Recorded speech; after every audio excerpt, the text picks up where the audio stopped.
Everybody here now? Yeah, 2-4, yeah.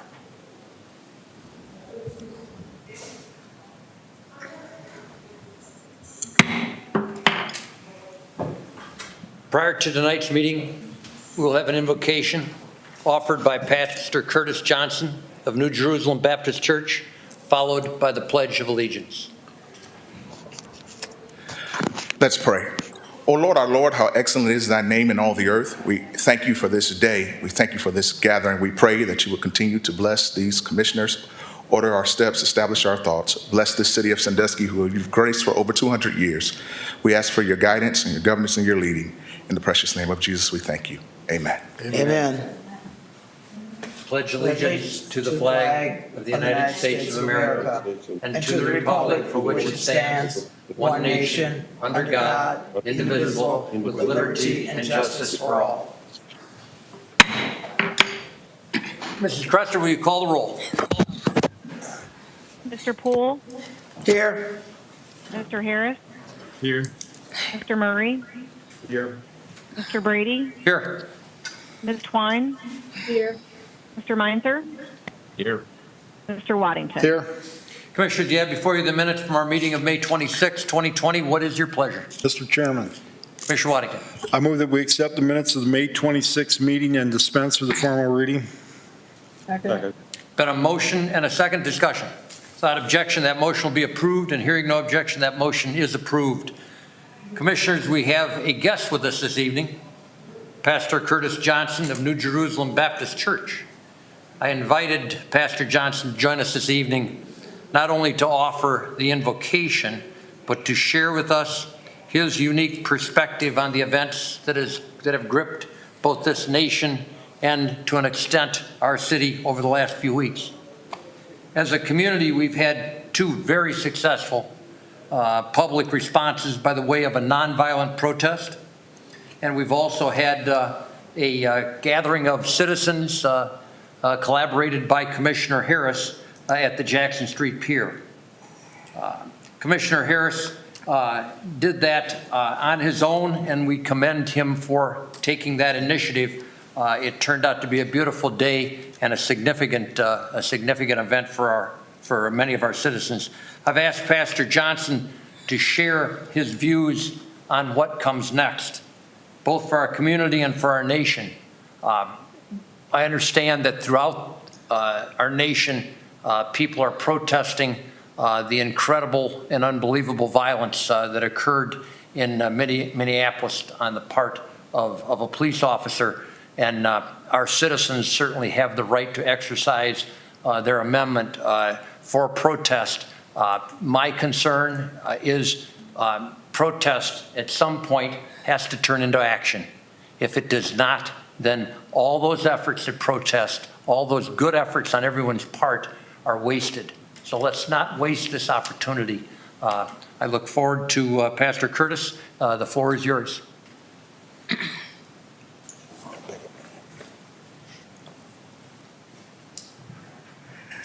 Good evening. Thank you, Mr. Brady. Thank you, commissioners, for this time. I'm humbled to be here at this moment. I wanted to just come and just share these sentiments. First of all, I want to say how proud I am to be a Sanduskian, born and raised in this beautiful city. I am very humbled by the privilege. I want to commend the citizens of our community for the peaceful protests that have gone on. I just want to remind us as we look at what lies ahead of us and the challenges that we've seen down through the years. I just want to start with a quote. Accountability feels like an attack when you're not ready to acknowledge how your behavior harms others. And for many of us, when we hear what's going on in the climate of our culture, when we hear what's going on throughout these United States of America, and sometimes even in our community, we feel as if someone's attacking a specific people group, a specific race. It's not an attack when we understand that some of our actions have caused some of the pain and the turmoil that we have seen. So it was the late Dr. Martin Luther King Jr. who suggests that riot is the language of those who are unheard. the people who have been unheard. And for so long, we have seen what this nation has done to blacks. And many times people who disagree sit in silence. And I think what we have seen through the incident with Mr. Floyd and the rising up of this nation, we have noted that people are just sick and tired of being sick and tired. And voices have united from every walk of life, from every age, from every sect, and said, enough is enough. So when we hear the terms Black Lives Matter, it does not mean that other lives does not matter. It suggests that there has been, for years and decades and centuries, there has been emphasis on making the black race feel inferior or less than. And so this is the hurting area. Now we need to see special attention that we can get some things in place. The question that was asked and posed, Mr. Brady, is what do we do? Where do we go from here? What do we do now? What is our plan of action? I think it's important because anytime you have a march, anytime that you have a protest, and then there's no action behind it, it becomes a moment. And we don't want to be, as a community, we don't want to be, as a great city as Sandusky is, just a moment. We want to have a movement. In order for that movement to happen, we need to mobilize ourselves. We need to make sure that we ensure that our children are able to understand that we may be different by the way we look, or our ethnic backgrounds, or where we come from, or what we even have. But the one thing that we do have in common is that we're Americans, we're people, we're here together, and we must learn how to move forward. And so I want to commend our police chief and our sheriff and all of those who have been working. They have proven themselves to be allies with all people to make sure that our community is safe and that we go forward. I just want to continue to challenge our community, our city, that if you have an issue, if you have a need, reach out to the necessary persons. Let's not make it our business to destroy our city, but let's help build our city up. Let's challenge one another. And I want to challenge those who are leaders, those who sit in high seats.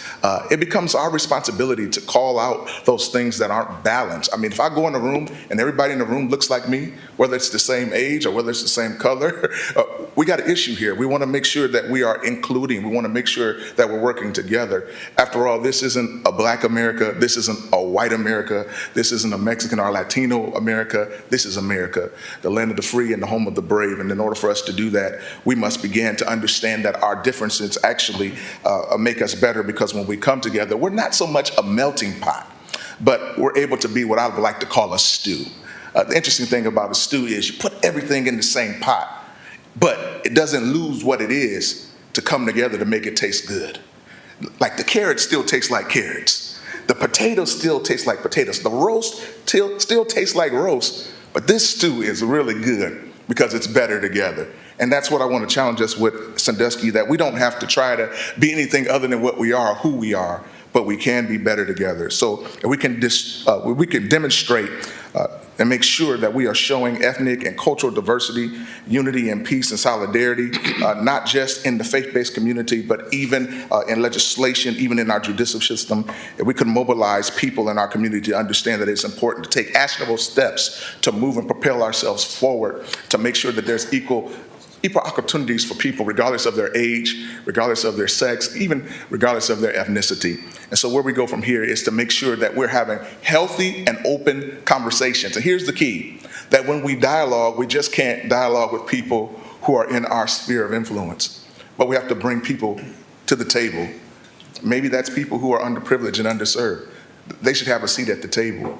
You know, it can't just be, oh, well, we're over here, we're in this social class, we're in this economic class, so we're making all the decisions. We're going to tell you people what to do because we got the money and we got the power. Well, hey, folks, we understand. And I think one thing that this pandemic has taught us, that there are certain things that are common enemies. Yeah. Coronavirus is a common enemy. It doesn't care what color you are, what age you are, what sex or gender you are. It has taken the toll on some people. And so is racism. Racism is a common enemy. It's going to take all of us to combat that, one life at a time, one heart at a time. And it's going to take some internal evaluation to make sure that we can move forward. So hold your friends, hold your family, hold yourself. We got to hold ourselves accountable when we say things that might not be too conscious of others, when we feel certain things, and ask ourselves, where's the root of that? Where does that stem from? And deal with that and guard our hearts to move forward as people. I don't want to be too long. I am a member of clergy. I can get long-winded, so I'm going to stop right there. But I think we have some action plans, and I want to ask for your assistance as we continue to move forward. So let's continue healthy conversation and dialogue. And some of those will be tough. Some of those may be a little uncomfortable. But in the friction of those things that are uncomfortable, let us allow it to draw us closer to become the stew that tastes much better together. God bless. Thank you for this time. Thank you, Pastor Johnson. Commissioners, any questions or comments for Pastor Johnson? Mr. Chairman, Commissioner Waddington. I want to publicly thank you for opening your church up in the last few years, and then I hope we continue this winter for warming shelter, Yes. supplying the foods and that, and then Dora Grant, Yes. what an angel we got over there, and that's really, really important. I don't know if we used it maybe just 4 or 5 times last winter, but there's going to be a winter sometime in the future. We might need it like a week or two, and we, believe me, at least I appreciate that you opened that up for us. Our church exists to serve this community, so we're here whenever we're needed. Our doors are open. So thank you all for the I opportunity. appreciate that. Thanks. Commissioners, additional questions, comments?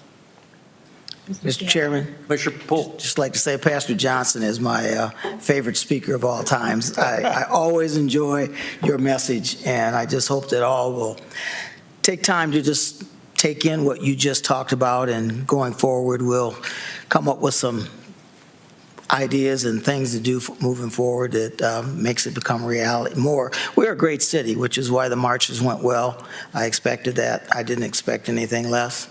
But thank you so very much. And yes, you're the guy. I always want to hear from you. I must tell you that sitting in this center seat as the president of the commission, I get advice from a lot of different commissioners. And my advice from both Commissioner Murray and Commissioner Waddington were to reach out and to ask you to address our commission. It is the best suggestion that I think I've gotten from my fellow commissioners. So I believe that you have hit the nail on the head with your comments, Pastor Johnson. I agree with you. We are a different community. I like to think that we do not suffer from many of the ills that larger communities do. We've come a long way, but we have a long way. We all have a long way to go. Absolutely. And it is going to be our challenge as leadership to pave that direction. If we stop with the protest, we've lost this war. Yeah. Thank you. We don't want to lose this momentum. Exactly. Yeah. Thank you so much. Thank you. Thank you for being with us. Mr. Chairman. That Commissioner Twine.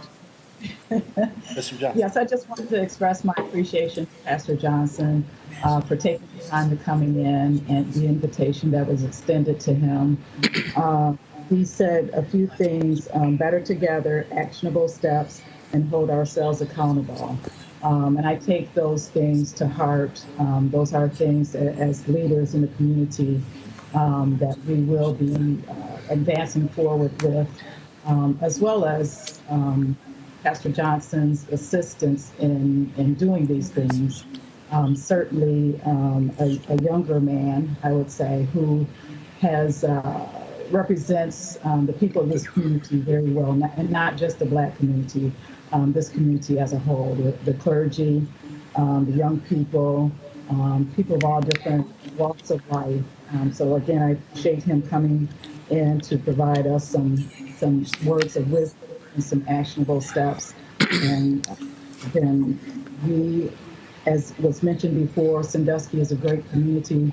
We have a wonderful law enforcement department in this area who have created relationships with our citizens, which has helped us not to have as many challenges. But I don't want to rest my laurels on that, because there is so much more that we need to be doing, that we can be doing. So again, thank you, Pastor Johnson. And again, we took note of the things that you've mentioned, and they will be taken to heart, and we will act on those things. Thank you. Thank you, Commissioner Twine. Mr. Chairman, Commissioner Harris. I too would just like to thank Pastor Johnson for sharing his thoughts and his words with us.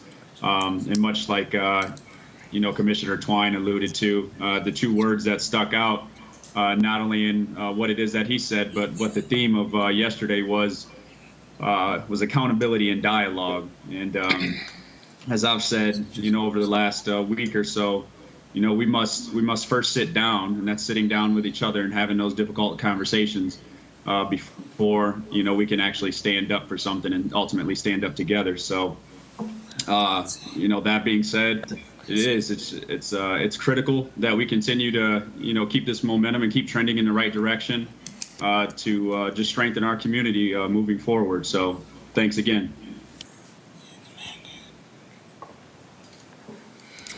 Thank you, Pastor Johnson.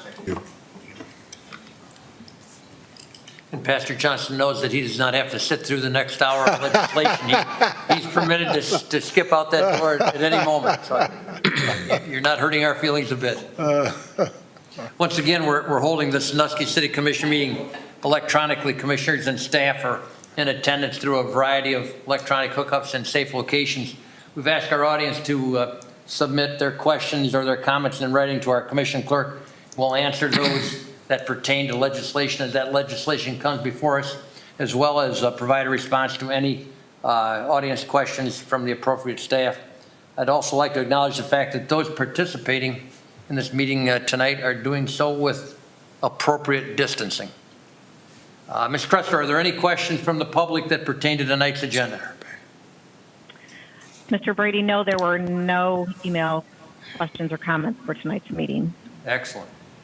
Commissioners, you have before you several communications from staff recommending various legislation. Can I have a motion to accept these communications? So moved. Second. Been a motion and a second. Discussion. Without objection, the motion will be approved, and hearing no objection, that motion is approved. Commissioners, we have no consent agenda items before us this evening. That ought to speed things up a bit, and I am positioning myself to break Mr. Murray's record. We'll turn to our items on the regular agenda, and I believe that item number 3 has been removed from the regular agenda. That was a resolution in support of asking the governor to get water parks and amusement parks open, and because he has acted on that as of Friday, I don't believe we need to pass that resolution. We will, Ms. Kressler, will you present item number 1 on the agenda? Yes, Mr. President. Item number 1 is an ordinance authorizing and directing the city manager to enter into a contract with Ed Verdue and Company, LLC of Sandusky, Ohio, for the CDBG fiscal year 2019 demolition project number 2, and declaring that this ordinance shall take immediate effect in accordance with Section 14 of the city charter. Commissioners, having heard this resolution, how do you wish to proceed? Mr. Chairman, Commissioner Twine. I move for the adoption of this ordinance under the suspension of the rules in full accordance with Section 14 of the city charter. Second. Been a motion and a second. Discussion. Will there be anyone from staff presenting this, Mr. Whoops, or is Ms. Bonington presenting this? I notice her name is on the legislation. I am here. Ms. Bonington, are you with us? Good. Can you hear me? This is Angie. Yes. Yep. Okay. Yeah, I'm happy to present on this. Thank you, Mr. President, members of commission. We're requesting a resolution of necessity to enter into contract with Ed Verdue and Company in the amount of $107,376 for the demolition of 7 single-family structures that are severely deteriorated. This project was slated to be completed earlier in the year, but was delayed due to COVID-19. 6 of the properties have been issued demolition orders, and 2139 Parkview is owned by the city. The contract will include asbestos abatement and demolition, and the properties will be demolished the beginning of August. 1104 Hayes Avenue will partially be paid for with fire insurance funds in the amount of $6,231.47. The remainder of the contract is CDBG funds. Therefore, there will be no impact on the general fund. It is requested that the legislation be passed under Section 14 of the city charter to expedite the demolition. Thank you. Questions, commissioners? Comments? Ms. Kressler, will you poll the commission on the motion? Mr. Brady? Yes. Ms. Twine? Yes. Mr. Meinzer? Yes. Mr. Waddington? Yes. Mr. Poole? Yes. Mr. Harris? Yes. Mr. Murray? Yes. Now on the ordinance. Mr. Brady? Yes. Ms. Twine? Yes. Mr. Meinzer, Yes. Mr. Waddington, Yes. Mr. Poole, Yes. Mr. Harris, Yes. Mr. Murray. Yes. That ordinance is passed. Ms. Cressley, present item number 2. Yes, item number 2 is a resolution approving and authorizing application for the FEMA Public Assistance Program in an amount not to exceed $50,000. It is further requested that this legislation take immediate effect in accordance with Section 14 of the City Charter. Commissioners, having heard this resolution, how do you wish to proceed? Mr. Chairman, Commissioner Waddington. I move for the adoption of this resolution under suspension of the rules in full accordance with Section 14 of the City Charter. Second. Been a motion and a second discussion. Ms. Reeder, you out there and can give us some background on what we're doing here? Yes, thank you, Commission President. This is a FEMA grant. It's for public assistance funding for anything that's related to COVID as far as protective measures. So this again cannot go towards wages at this point.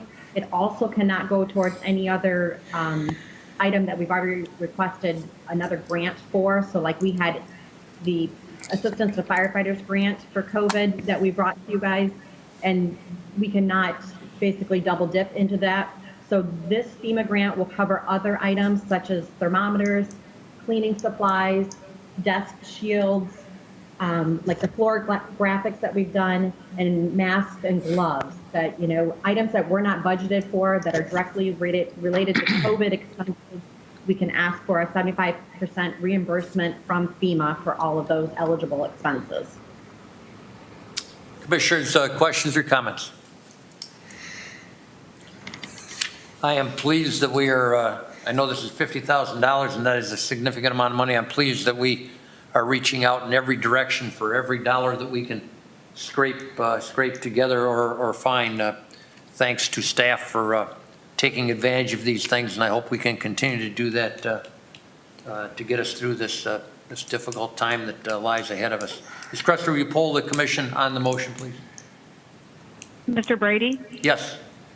Ms. Twine, Yes. Mr. Meinzer, Yes. Mr. Waddington, Yes. Mr. Poole, Yes. Mr. Harris, Yes. Mr. Murray. Yes. And now on the resolution. Mr. Brady, Yes. Ms. Twine, Yes. Mr. Meinzer, Yes. Mr. Waddington, Yes. Mr. Poole, Yes. Mr. Harris, Yes. Mr. Murray. Yes. That resolution is passed. That concludes our regular agenda items, and we'll turn to our city manager for his report.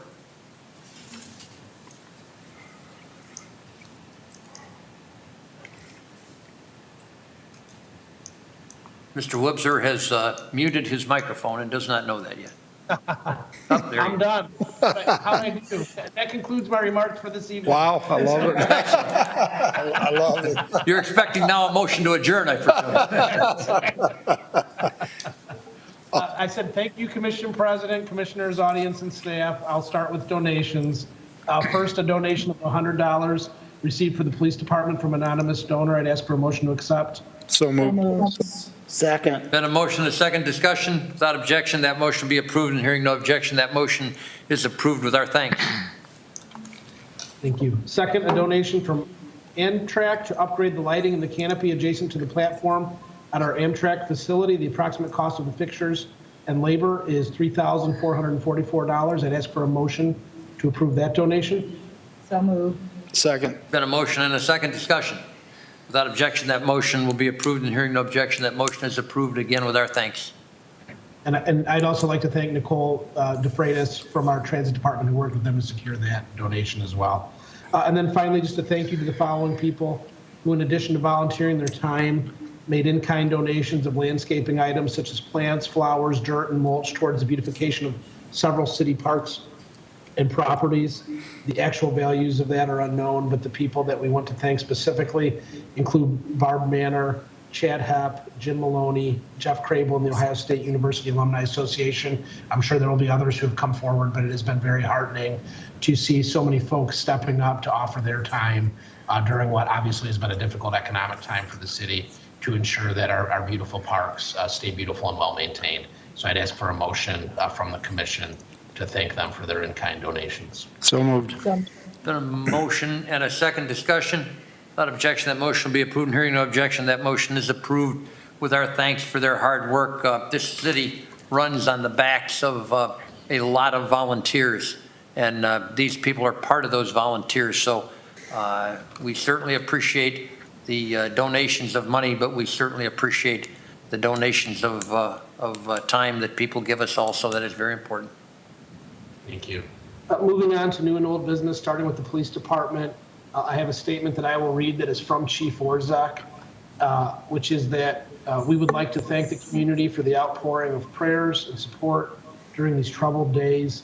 The protest of over 1,000 citizens on Monday, June 1st was peaceful and allowed for the expressions of many to be heard. The police department stands with each of our citizens that are outraged by the horrific actions of a police officer in Minneapolis taking the life of George Floyd. We are equally troubled by the inaction of the other 3 officers and will continue to work on building relationships and trust in our community so that we can be an example for other communities to strive for. So I want to thank Chief for those remarks. I think it really hits home with what we heard from Pastor Johnson and the commission tonight, and look forward to that continued dialogue and progress. For the fire department, I want to personally thank our community impact officer, Jeff Danovich, who in addition to his great work with the fire department and the community has actually been volunteering some of his time, upwards of 6 hours a week of his own time that has been used to beautify aspects of the city himself, including at Jackson Street Pier to make sure that's been well maintained, but he's doing that on his own, and we're greatly thankful for Jeff and his community spirit. Also, we want to just congratulate Brad Wimmer, who will be retiring on June 16th after 33 years of honorable service as a firefighter and paramedic with the Sandusky Fire Department. Brad started his career with Sandusky Fire in 1987. And we want to thank him for his dedication, professionalism, service to Sandusky. I'm going to really miss Brad. I know by reputation his work is really great. And I used to pass by his house on my walk to work. He lives right in town on Adams Street. And we're grateful for his work in the fire department, his presence in the city as well. Moving on to the finance department, the next finance committee meeting will be Friday, June 19th at 8 a.m.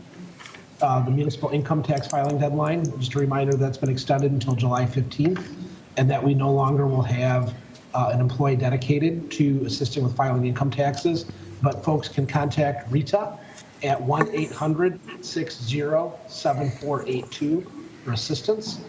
Moving on to the Public Works Department. This week, the street department plans to restripe Water Street between Franklin and Meigs. The center line is going to be shifted south, and the designated bike lanes will be combined and shifted to the north. Upon completion of Shoreline Drive, this will allow for the Sandusky Bay Pathway to have 3 miles of a continuously striped and separated bike path between the police station to the east at Battery Park and the current terminus near MVets Park. I want to thank Public Works for working with the planning department to do this. It's really to make sure that continuous Sandusky Bay Pathway can exist all along the waterfront, and I've seen an incredible amount of people, even as it's been unfinished, migrating down to Shoreline Park and to see the progress there on a daily basis. It's been neat to see the layers being added. They're doing crosswalks now. I saw lights starting to go in last week. I saw banners go up designated not only the Sandusky Bay Pathway, but Whiteman Weaver's commitment to the Sandusky Bay Pathway. By the time that project's finished, we're going to have a beautiful new waterfront street and front door to the city from that place. In addition to that, so thank you for everyone who's worked on that. In addition to that, we have a phased opening of the Jackson Street Pier, which will continue over the next few weeks as construction continues. The great long grass is growing and new areas are available for pedestrian and vehicular traffic. Staff continues to work with the Ontario government and U.S. Customs regarding international service operations based on travel bans, and we'll provide updates as soon as we have them. Also, we've had some questions about binoculars that used to be out at the edge of the pier. Those are going to be reinstalled soon in the north end as the agreement with Tower Optical is being finalized. And again, I was out there today on my lunch break, and they were putting in probably another 40, 50 new benches for pedestrians to sit on at the pier were being put in. The drinking fountain was put in late last week. I don't believe it's operable yet, but you can really see the pier coming together too. And again, thank you, Commissioner, and everybody making all those changes possible. For community development, an update on the Fisher Drug Building. Booter Drug has completed the demolition of the blighted former Fisher Drug at 627 Hancock Street. Over the next few weeks, contractors will complete final grading and seeding of the lawn, and will also be painting all exterior walls of the remaining components of the building to match the Booter facility. The city committed $150,000 to this project. We'll be dispersing those funds shortly. We want to thank Booter for their continued commitment to Sandusky and for the major investment they've made at the intersection of Monroe and Hancock. An update on the Cook Building. Demolition will commence in the Cook Building on Wednesday, June 10th through Friday, June 19th. The first 3 to 4 days will consist of the demolition of the building, with remaining days focusing on the cleanup of debris. The following traffic changes will take place to ensure safety of workers and patrons to local businesses. Market Street will be closed to westbound traffic between Columbus and Wayne. Columbus will be closed for Market through the construction zone to the north, located about mid-block. Traffic to local businesses will be permitted from Water Street through mid-block and Columbus Avenue to the south. The west side of Columbus's sidewalks will be open to pedestrian traffic, and visitors to businesses located on Columbus Avenue between Market and Water are encouraged to use the Water Street parking lot just east of Daly's, or the Jackson Street parking lot, and to walk over to the businesses. The city did send out a press release with the above information and a logistical map of closures and staging areas. This information is also being shared on social media and directly to downtown merchants and stakeholders. And I just want to say, you know, it is sad to lose the Cook. We know that's a very historic building and a very historic location, but we know that based on the diligence of our Community Development Department, the Landmarks Commission, the Planning Commission, the City Commission, it does need to come down, and we're thankful that the Hogerfies are making that investment. And ultimately, we look forward to continuing to work with them to make sure that that doesn't stay an empty lot at the center of our downtown, but that we can successfully get something built there as soon as possible that the city can be proud of for the next 100 years or more. And then finally, for community development, on June 3rd, Earl Mullins of the building division retired. We'd like to thank Earl for his years of service and dedication to the city and our residents. We wish him and his family all the best. Earl's a great guy. Many of us had a chance to catch up with him on the first floor throughout the day last week, and he really will be missed, and we wish him the best of luck on his retirement. And then finally, the planning department, just an FYI, that the city resumed collecting normal fares on June 1st for Sandusky Transit, and we're going to launch Easy Fare mobile fare payments on June 8th. The Planning Commission meeting for June 24th is scheduled at 4:30. Board of Zoning Appeals for June 18th, also 4:30. Landmark Commission on June 17th, also 4:30. Arts and Culture Commission for June 16th is at 5:15 p.m. And we are still determining, based on state and city decisions, as to whether those meetings will be held virtually, or if not virtually, all will be available in our commission chambers at the new City Hall. That concludes remarks for this evening. I'm happy to answer any questions or take comments from the commission. Commissioners, do you have any questions or comments for the city manager? Mr. Chairman, Commissioner Waddington. I don't know if this is the right time, but I've twice since my son's moved, I've been out to the recycling center, and I've talked to maybe 4 people, 2 of them from Perkins, 1 from Castalia, 1 from Sandusky. So is there a way, maybe, I'm just throwing this out to Mr. Wipsers, that we could limit hours there, like, and have somebody, maybe a volunteer, sit there? And what they told me was there's no recycling, other than from their home. If they have excess of stuff, they bring it to Sandusky now. Your Commissioner Waddington, your concern is inappropriate dumping? Well, And absolutely, yeah. non-resident dumping. The other day, I saw a chair, and there was a big plastic lamp, they just sit there. And I watched this lady, I saw, so where are you from? She was from Perkins. I said, well, it's nice. I said, you come here a lot? And I just wonder if, I know it's open during the business hours, the weekends, and I know we had a camera at one time, or we were going to have a camera out there, some way that we could police it better, maybe look into this in the future, then we don't have the overflow. It's, we're spending our money, help other communities out. Just something to take a look at, if somebody could check into that. Or if anybody else is. Mr. Wibser. Through the commission president to Commissioner Waddington, I appreciate that feedback.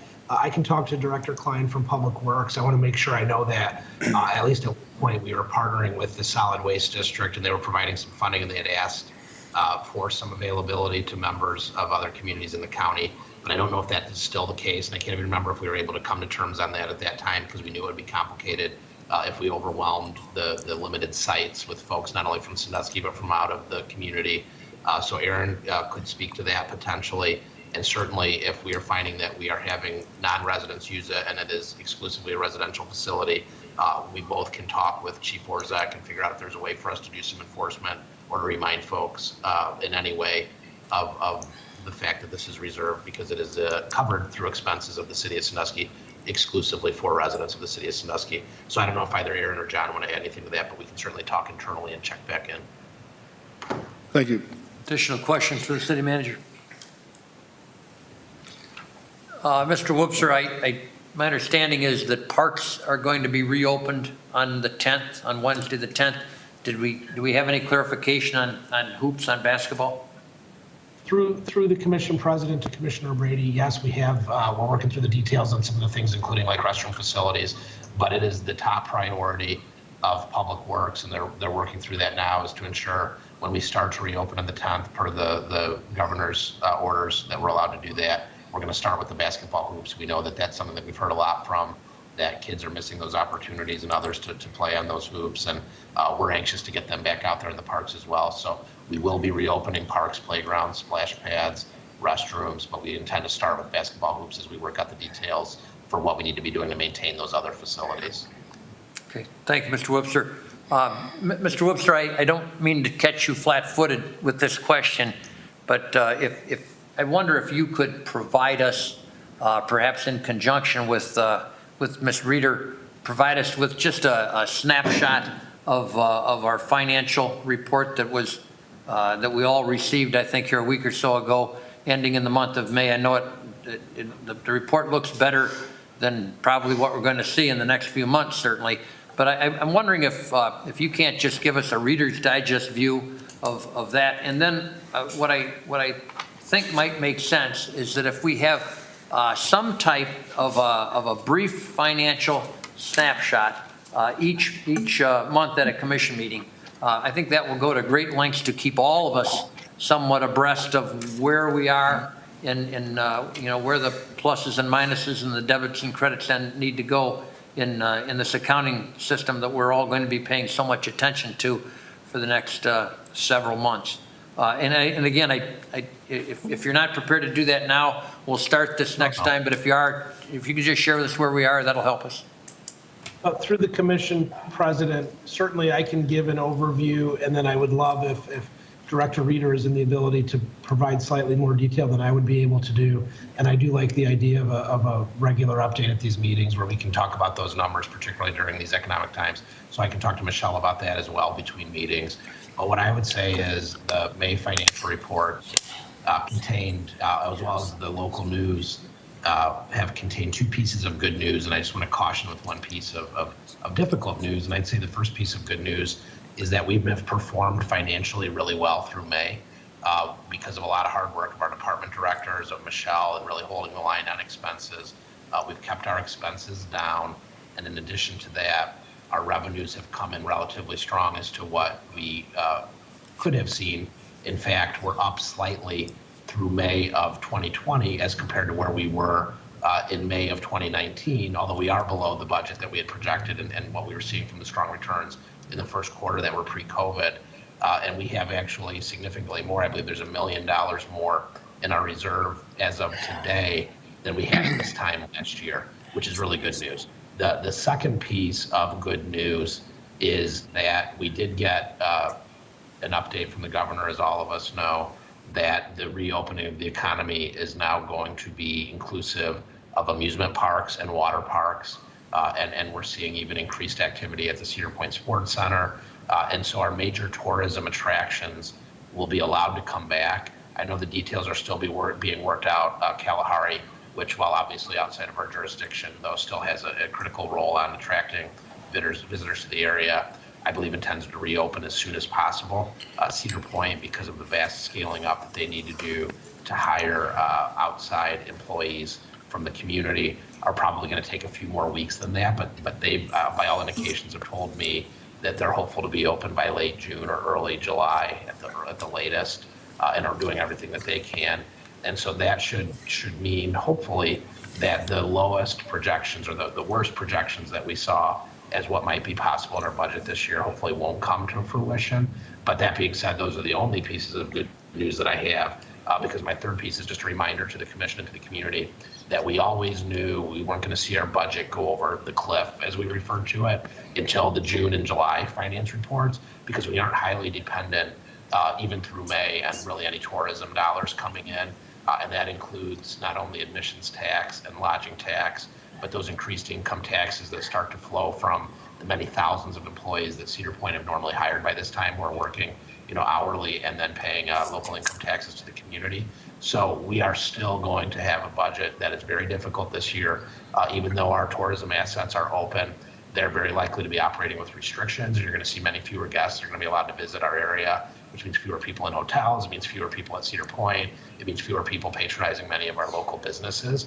And so we still know that there's going to be a very big hit to the budget this year.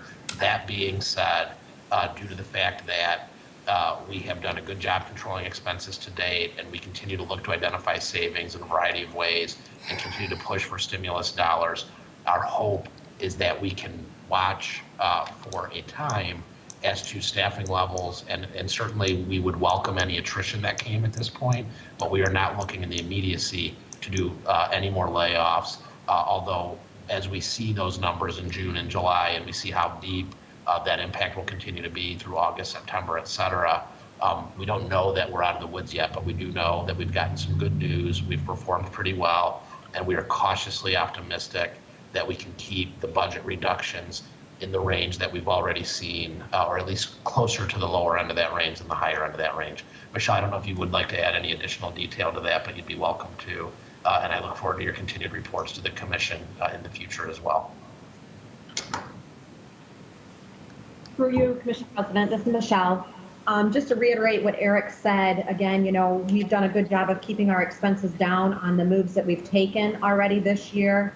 Our expenditures for the general fund in 2019 compared to 2020, we've reduced our expenditures at this point through the end of May, nearly $679,000. So everything that we can do there on the expenditure side, we're going to continue to do throughout this year and going forward into next year. We were in a good position going into March. In March, when we looked at our financials, our income tax revenue was up $340,000. So that put us in a good position going into the coronavirus pandemic. And now with what we know, I have figures that I pulled from RETA, from the Regional Income Tax Agency, as of Friday. Our numbers for income tax 2019 versus 2020 were down $273,000. Again, that good position that we were in March, where we were up $340,000, put us in a good position. So when we were seeing the decline in income tax, we were already ahead of where we wanted, or where we thought we would be in March. So we'll continue to do everything we're going to do to limit expenditures. We're still looking for any kind of stimulus dollars that are out there. We're going to get through it one way or another. And if anyone sees any good opportunities or things that we need to be looking into, please let us know. Thank you. Commissioners, questions for City Manager or for Finance Director? I think what you're saying is the good news of our amusement park getting open is certainly good news, but it's no time to break into high-fiving each other, I guess. We are going to, I think we're going to proceed with caution, as you have already laid out a plan for us, caution and not fear. I think that you've put a good plan in place early. We're going to benefit from that, but the jury is certainly still out on this, and none of us expect July or August financials to look as good as they did a year ago. But I'm hopeful that we've mitigated some of those losses by the proactive steps that you've taken up until now. But we do, as a commission, have to be prepared to face the music, so to speak, when those financials do hit us squarely in the face. But thank you, and thank the staff for tearing into this problem And the ship is not completely righted, but we are no longer listing terribly to one side, hopefully. Additional questions or comments, Commissioners? Mr. Chairman? That would be Commissioner Harris. Yes, I would just like to take a moment and share some more good news about a gentleman by the name of Terrion Stewart. Many of us might know him as one, that pulls off many heroics and big plays on the football field for the Streaks. However, he might have broke out for his biggest play yet when he actually saved 2 young kids from drowning on June 4th down at the Shelby Street boat ramp. So I just wanted to take a moment and recognize him and, say kudos to him for, being there and being timely and saving a couple lives and helping, a couple families avoid tragedy. So Unbelievable act of heroism. I could not agree with you more, Commissioner Harris. If times were different, we would have that young man before us tonight. I can assure you that, because if anyone deserves to be before us and us to applaud him, and it's certainly a gentleman like that. A couple families' lives have been forever changed for the better. Thank you for bringing that up. Next items on our agenda, Commissioners, are items of old business. Anyone have any items of old business? Items of new business? No items of old or new business? Well, I think the next item on our agenda would then be a motion to adjourn this meeting. So moved. Second. Motion and a